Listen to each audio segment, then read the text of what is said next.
পিতা আমাদের মাঝখানে তার মূল্যবান বক্তৃতা রাখবেন।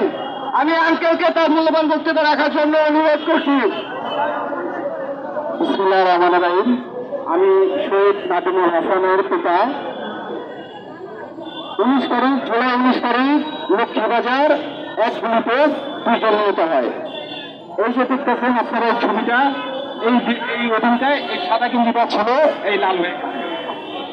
এখন আমি আজকে একটু একটু কথা বলতে চাই যে আজকে মামলা করার জন্য আসলাম।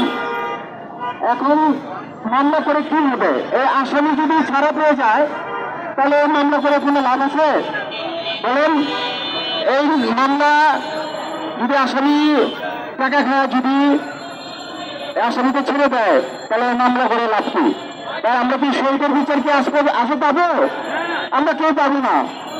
অতএব আপনাদের সাংবাদিক ভাইদেরকে দৃষ্টি আকর্ষণ করে বলছি, আপনারা এটিকে আপনাদের দেখবেন, মিডিয়া ভাইরা আপনারা দেখবেন যে আমরা শহীদ পরিবাররা কিভাবে অবহেলিত, লাঞ্ছিত। আমরা চাই সুষ্ঠু বিচার চাই এবং এই আসিফ নজরুলের পদত্যাগ চাই। সবাইকে ধন্যবাদ। আসসালামু আলাইকুম। পদত্যাগ চাই।